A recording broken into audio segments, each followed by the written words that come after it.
ETF index mutual funds నేర్చుకుని stock మార్కెట్లో రాణించాలనుకుంటున్నారా? వెంటనే ఈ నెంబర్కి కాల్ చేయండి.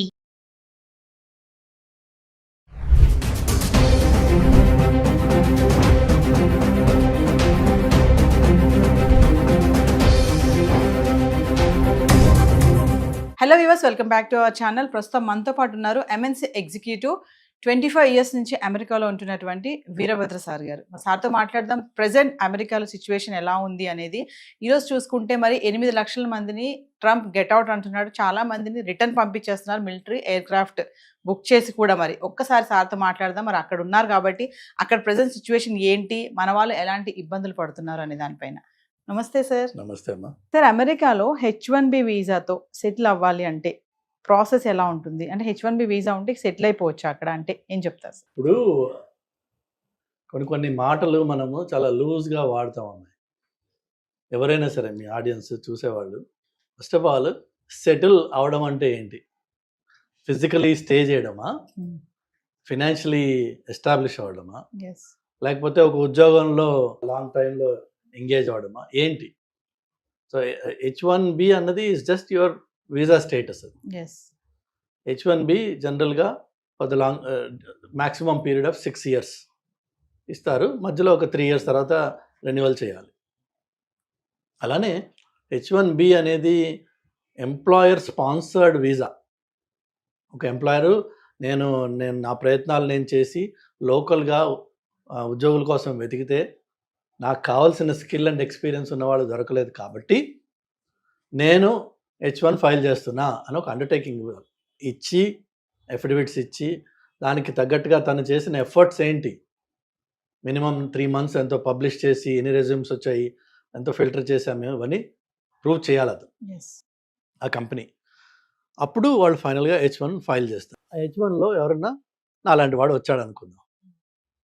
వస్తే నేను అక్కడ జాబ్ చేస్తాను.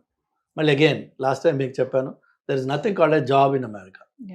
Everything is temporary, everything is project oriented. So మనము ఒక ప్రాజెక్ట్కి వాళ్ళు హైర్ చేసినట్టయితే అది 3 నెలల, 6 నెలల, సంవత్సరమా, ఆ ప్రాజెక్ట్లో మనం వర్క్ చేస్తాం. ఒకవేళ లాంగర్ ప్రాజెక్ట్స్ ఉన్నాయి, లాంగ్ టైం నడిచే ఎంగేజ్మెంట్స్ ఉన్నాయి, లేదంటే ఒక ప్రాజెక్ట్ నుంచి ఇంకో ప్రాజెక్ట్కి, ఇంకో ప్రాజెక్ట్ నుంచి ఇంకో ప్రాజెక్ట్కి, అట్లా అదే ఎంప్లాయర్ దగ్గర మీరు 3 ఏళ్ల పాటు కంటిన్యూ అయ్యారనుకుందాం. అప్పుడు 3 ఏళ్ల తర్వాత all you have to do is get your H1 renewed. ఆ రెన్యువల్ మళ్ళీ అప్రూవ్ రాగానే జనరల్గా మన పిల్లలు చేసేది ఏంటంటే ఇండియాకి వచ్చి స్టాంపింగ్ చేయించుకొని మళ్ళీ వెనక్కి వెళ్తారు కదా. అది ఇండియాకే రావక్కర్లా, వేరే మెథడ్స్ కూడా ఉన్నాయి. అసలు యాక్చువల్గా మీరు స్టాంపింగ్ చేయాల్సిన అవసరం కూడా లేదు మీకు. Stamping is only for the purpose of travel తప్ప మీరు విత్ ఇన్ ద కంట్రీ ఉంటే అదే కాగితం మీద మీరు అన్ని పనులు చేసుకోవచ్చు. కానీ చాలా మటుకు మన వాళ్ళందరూ అనుకునేది ఏంటంటే రెన్యువల్ అయింది కాబట్టి నేను ఇండియాకి వెళ్ళాలి, దీన్ని స్టాంపింగ్ చేయించుకుని రావాలి అని సార్. ఓకే, వచ్చారు. వచ్చిన తర్వాత మళ్ళీ అనదర్ 3 years కంటిన్యూ అవుతుంది. అలానే ఒకవేళ అదే ఎంప్లాయర్ మీకు మళ్ళీ వేరే ప్రాజెక్ట్లో పెట్టి వేరే ఎంగేజ్మెంట్స్ ఇచ్చి మీకు కంటిన్యూ చేశాడు అనుకోండి, అక్కడే మీరు 6 ఏళ్ల పాటు సెటిల్ అవ్వచ్చు. సెటిల్, అది దట్స్ వన్ వే మనం సెటిల్ అంటాం. But it's again temporary for 6 years. ఈ లోపు green card, permanent residency process, ఒకవేళ అదే ఎంప్లాయర్ ఆయన దయా కరుణ ఉంటే బాగుంటే ఏం చేస్తారంటే they will initiate green card process. మళ్ళీ అక్కడ లేబర్ సర్టిఫికేషను అన్నీ వాళ్ళు వెళ్తారు. వెళ్ళి గ్రీన్ కార్డ్ కోసం అని చెప్పి again H1 or labour certification, then I-140, then eventually permanent residency or adjustment of status అంటారు దాన్ని, గ్రీన్ కార్డ్. సో అది మళ్ళీ ఒక ప్రాసెస్. అది 6 ఏళ్ళు అయిపోయిన వాడికి ఈ లేబర్ సర్టిఫికేషన్ I-140 కూడా కంప్లీట్ అయి ఉన్నట్టయితే వాళ్ళు ఎవ్రీ 2 years, ఎవ్రీ 1 year మీకు రెన్యూ చేసుకుంటూ ఉండొచ్చు. ఆటోమేటిక్గా అప్రూవ్ కూడా చేస్తారు. అది గ్రీన్ కార్డ్ వచ్చేంత వరకు, అంటే మన టర్న్ వచ్చేంత వరకు ఇది రెన్యూ చేసుకుంటూ అక్కడ ఎక్స్టెండ్ చేసుకుంటూ ఉండొచ్చు. అంటే H1B వీసా ఉన్న వాళ్ళకి గ్రీన్ కార్డ్ ఈజీగా వచ్చేస్తుంది సార్? ఈజీ ఏది లేదు. ఇప్పుడున్న స్టాటిస్టిక్స్ ప్రకారం కొన్ని స్టేటస్లో గ్రీన్ కార్డ్ కావాలంటే మీరు 70 years, 60 years వెయిట్ పీరియడ్ ఉందన్న. అంటే మన లైఫ్ టైంలో అది రాదు. సో అమెరికాకి వెళ్ళి సెటిల్ అంటే ఇదే. స్టేటస్లో స్టేటస్ నన్ను ఇక్కడి నుంచి ఉద్యోగం లేకపోయినా బయటికి పంపించరు అనే స్టేటస్కి రావడం అంటే గ్రీన్ కార్డ్ తెచ్చుకోవడం. గ్రీన్ కార్డ్ వస్తే now you are settled physically in America. Physically economically which is job ఏదైనా ఉందా లేదా మీకు. ఆ జాబ్స్ ఇంత ముందు కూడా మీకు చెప్పాను నేను, అన్నీ టెంపరీ ఉంటాయి, కొన్ని మాత్రమే కార్పొరేట్ జాబ్స్ ఉంటాయి. ఇప్పుడు నేను ఒక పెద్ద కంపెనీకి వర్క్ చేస్తున్నా. So there is a sense of security. It's not like వాడు ఏదో ఫైర్ చేయడానికి కాదు. వాళ్ళకు కూడా బుక్స్ తారుమారయ్యి ప్రాఫిట్స్ తగ్గినప్పుడు, మార్కెట్ ప్రెషర్స్ ఉన్నప్పుడు, లేదంటే ఇప్పుడు ట్రంప్ చేసే హంగామా చూసినప్పుడు వాళ్ళకి కూడా భయానికి వాళ్ళు ఏం చేస్తారు, దే కట్ డౌన్. లేకపోతే కంపెనీ డైరెక్షన్ మారుతుంది. రీసెంట్గా గూగుల్ అన్నది all hardware and platform guys will let you go. ఎందుకంటే గూగుల్ వాళ్ళ డైరెక్షన్ మారుస్తున్నారు కాబట్టి. సో అలాంటప్పుడు గూగుల్ అనే పెద్ద కంపెనీలో 1,00,000 మంది ఉన్న కంపెనీలో మీకు ఒక పాకెట్ ఆఫ్ డిపార్ట్మెంట్స్ని ఎలిమినేట్ చేస్తే ఆటోమేటిక్గా జాబ్స్ పోయినాయి. సెటిల్ అన్నది ఏం లేదు అక్కడ. ట్రంప్ ఇప్పుడు అంటున్నాడు కదా సార్, సెటిల్ అవ్వడానికి అమెరికా రాకండి అని అయితే ఒక స్టేట్మెంట్ ఇస్తున్నారు కదా, అది ఎవరికి వర్తిస్తుంది? అదే చెప్తున్నాను నేను. మీరు ఆ ట్రంప్ అన్నాడా లేదా వదిలేసేయండి, ఆయన చాలా మాట్లాడాడు. సెటిల్ అవ్వడం అన్నది ఇట్స్ పాసిబిలిటీ. H1B నుంచి మీరు I-140 తర్వాత ఈవెన్చువలీ గ్రీన్ కార్డ్ వచ్చి అక్కడ మీరు ఉండొచ్చు. అట్ ద సేమ్ టైం ఆ ఉంటున్న టైంలో మీకు ఒకటే ఉద్యోగంతో 20 ఏళ్ళు 10 ఏళ్ళు 25 ఏళ్ళు ఉండే ఛాన్స్ లేదు. అమెరికానే కాదు, ఈవెన్ ఇండియా కూడా మీరు ఈ రోజున చూస్తే మీకు గవర్నమెంట్ ఉద్యోగాలు లేకపోతే బ్యాంక్స్ ఇలాంటివి ఏమన్నా అది మీరు ఎక్కడ జాయిన్ అయితే అక్కడ సెటిల్ అయిపోవచ్చు. కానీ మిగిలినవన్నీ ఐటీ జాబ్స్ అన్నీ కూడా then are permanent jobs. Anybody can be laid off any time. 2 weeks notice ఇవ్వాలి వాళ్ళు అంతే. ఆర్ మేబీ ఇండియాలో నోటీస్ టైం ఎక్కువ ఉందేమో, బట్ నోటీస్ ఇచ్చేసి వాళ్ళు లే ఆఫ్ చేయొచ్చు. వాడు nothing holds them back. There is no protections under the law. Present ఇప్పుడు ట్రంప్ H1B వీసా దాంట్లో కూడా మార్పులు చేస్తున్నామని చెప్పి అంటున్నారు కదా సార్, ఏమన్నా మార్పులు జరిగాయి అనుకుంటున్నారా? యాక్చువల్గా ట్రంప్ అండ్ ఈలాన్ మస్క్ వీళ్ళు ఈ బ్యాచ్ అంతా they are more in favour of H1B. వాళ్ళకి డిజైర్ ఉంది దీన్ని H1B ప్రోగ్రామ్ని మరింత ఎఫిషియెంట్గా చేయాలి, ఇందులో ఉన్న లూప్ హోల్స్ ఏవైతే ఉన్నాయో వాటిని కంట్రోల్ చేయాలి. But America needs talent. అందులో there is no second thought about. So ఆ టాలెంట్ అనేది ఏమవుతుంది, ఎక్కడి నుంచి వస్తుంది? మెయిన్గా there either Indians or Chinese or Filipino. ఈ పాపులేషన్స్ ఎక్కువ ఉంటాయి నంబర్స్ చూస్తే. మీరు ఆ పాపులేషన్ ఎక్కువ ఉంటుంది కాబట్టి మన గ్రీన్ కార్డ్ కూడా అంత లేట్ అవుతుంది అనమాట. వేరేజ్ కొన్ని కంట్రీస్కి 1 yearలో గ్రీన్ కార్డ్ వచ్చేస్తుంది, బికాజ్ ఆ కంట్రీస్ నుంచి రిప్రజెంటేషన్ అంత తక్కువ ఉంది. సో అందుకని చెప్పేసి H1కి పాజిటివ్గానే ఉంటుంది.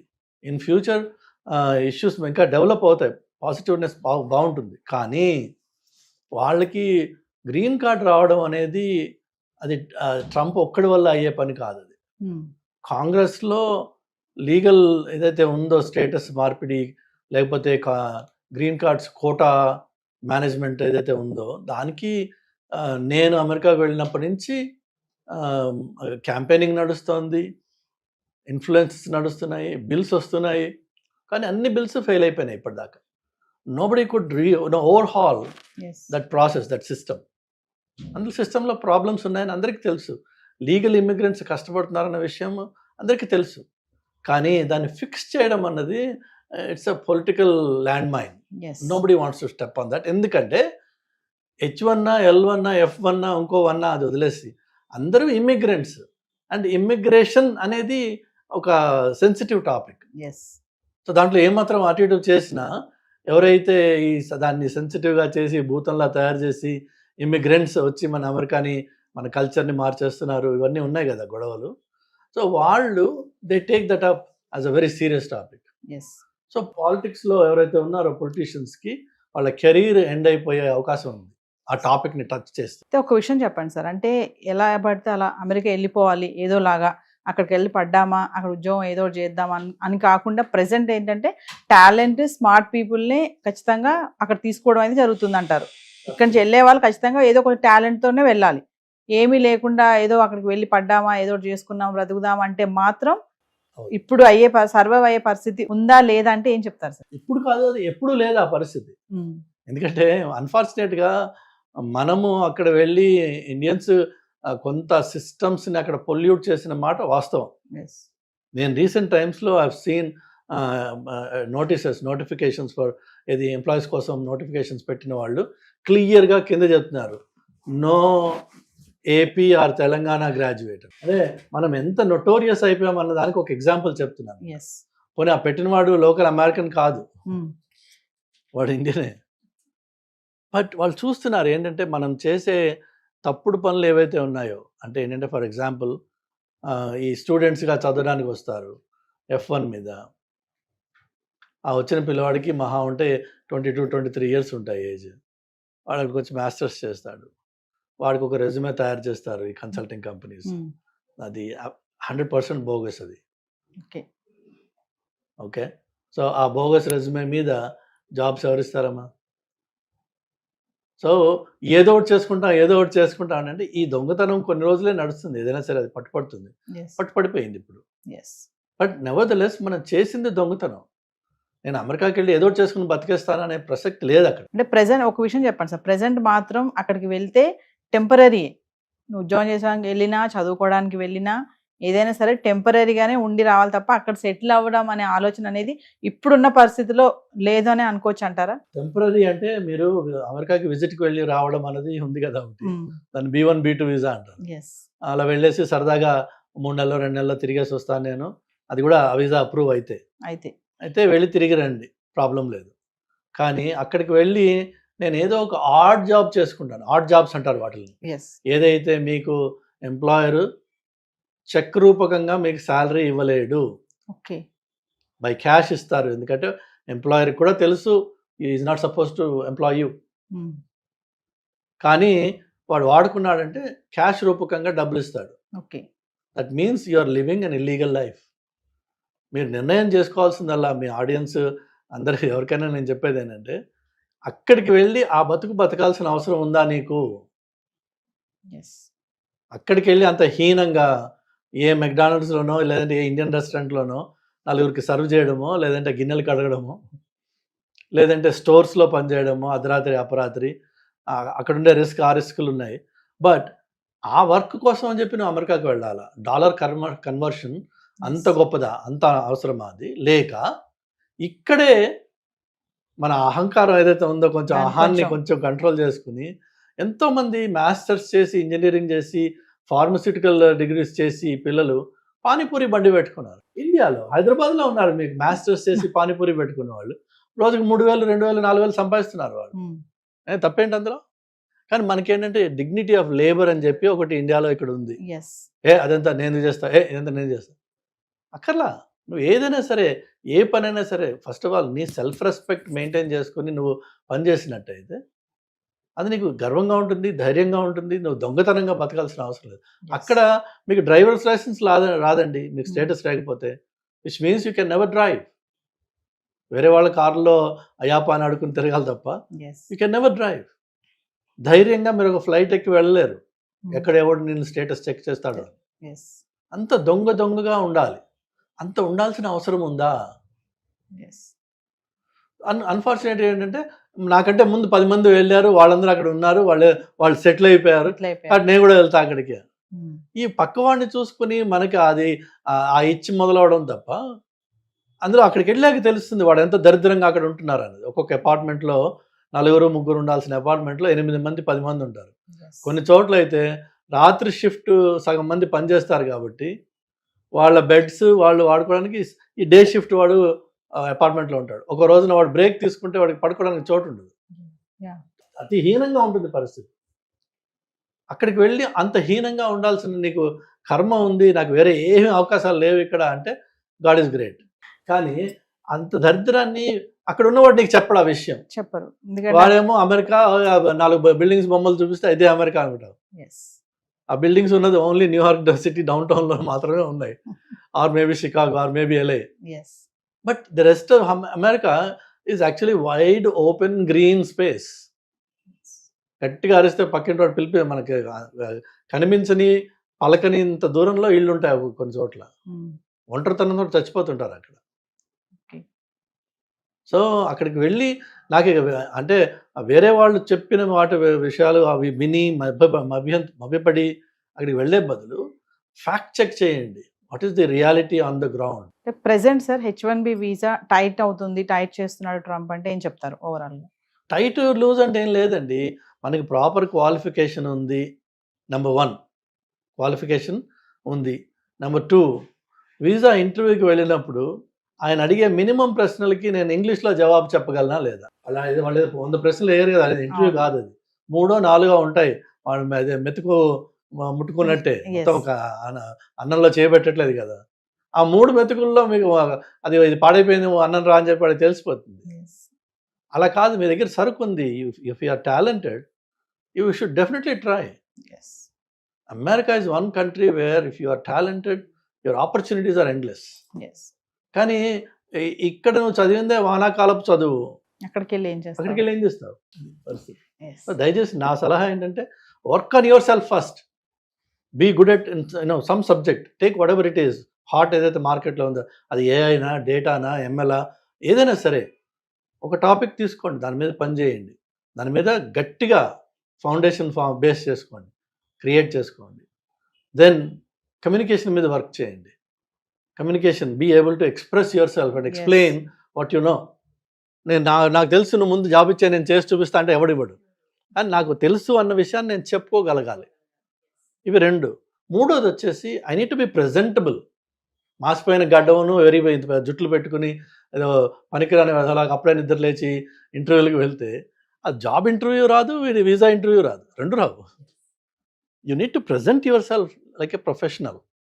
అది it takes effort, it takes investment, it takes seriousness. Then you become something in your life and then be proud of what you achieved, make it happen. అంతేగాని వాడి కాళ్ళు పట్టుకుని వీడి కాళ్ళు పట్టుకుని అయ్యాప ఏదో ఒకటి చేసుకుని నేను బతికేస్తా, ఆ ఏదో చేసుకుని అంత దీనస్థితిలో ఉన్నావా నువ్వు? లేవు. మోస్ట్ ఆఫ్ అస్ మనకి పిల్లలు భగవంతుడి దయ వల్ల ఇండియన్ పేరెంట్స్ వాళ్ళ పిల్లలకి తల తాకట్టు పెట్టి డబ్బులు తీసుకొచ్చి ఇస్తున్నారు. ఆ తల తాకట్టు పెట్టి ఇచ్చిన డబ్బులతో ఇక్కడ గర్వంగా ఏదైనా చేయండి. అక్కడికి వచ్చి ఏదో ఒకటి అని కాక్రోచెస్ ఇన్ఫెస్టెడ్ అపార్ట్మెంట్స్లో ఉండి 50 ఏళ్ళు 60 ఏళ్ళ క్రితం కట్టిన ఇళ్ళు, ఇన్సెక్యూర్ ఏరియాస్ ఉంటాయి. చౌకగా దొరకాలి అపార్ట్మెంట్ అంటే మీకు you have to go to areas that are highly insecure. So అక్కడికి వెళ్ళి ఉంటే ఎవడో ఏ రాత్రో ఒకటి కొట్టి మన దగ్గర ఉంది లాక్కుంటాడు. వాడు ఒకటి కొడితే చాలు మనం చచ్చిపోవడానికి, మన గట్టిగా ఉంటారు వాళ్ళు. లేదు, ఏ షూటింగ్ అవుతుంది, మనం అడ్డంగా పడతాం అందులో. ఈవెన్ దో యూఆర్ ఇన్నోసెంట్, గన్కి తెలియదు, అది బుల్లెట్కి తెలియదు నువ్వు ఇన్నోసెంట్ అన్నది. సెలెక్టివ్గా షూట్ చేయడం పడ్డాం, అయిపోతుంది మన పని. ఇక్కడ అమ్మా నాన్నలు శోభతోటి ఏడవడం ఎందుకు? ఇవన్నీ అవసరమా? Thank you. హాయ్, మొట్టమొదటిసారిగా మన విజయవాడలో క్లాస్ రూమ్ ట్రైనింగ్ అండి, 1 డే క్లాస్ రూమ్ ఎన్విరాన్మెంట్లో ఆఫ్లైన్ వెబినార్ జరగబోతుంది. అంటే ఇంట్రెస్ట్ ఉన్న పార్టిసిపెంట్స్ ఈ కింద స్క్రోల్ అవుతున్న నెంబర్కి రింగ్ చేసుకొని సీట్ బుక్ చేసుకోండి. దీంట్లో ETFs, index funds and mutual funds మీద completely and hand holding experience మీకు ప్రొవైడ్ చేయబడుతుంది. దీని ద్వారా ఏంటంటే మనం ఎసెట్స్ని స్టాక్ మార్కెట్లో ఎలా మేనేజ్ చేసుకోవాలి, ఎలా గ్రో చేసుకోవాలి, ఎలా ప్రొడక్ట్ చేసుకోవాలో అంటే ప్రాక్టికల్గా నేర్చుకుంటారు. అండ్ మీ ఇప్పటి వరకు మనం ఆన్లైన్లోనే మీరు అటెండ్ అవుతున్నారు. ఇక నుంచి మీరు మన విజయవాడ సిటీలోనే అండ్ లైవ్లో క్లాస్ రూమ్ ఎన్విరాన్మెంట్లోనే నేర్చుకునే ఛాన్స్ దొరుకుతుంది. కాబట్టి ఇంట్రెస్ట్ ఉన్న పార్టిసిపెంట్స్ కింద స్క్రోల్ అవుతున్న నెంబర్కి పింగ్ చేసి సీటు రిజర్వ్ చేసుకోండి. Thank you.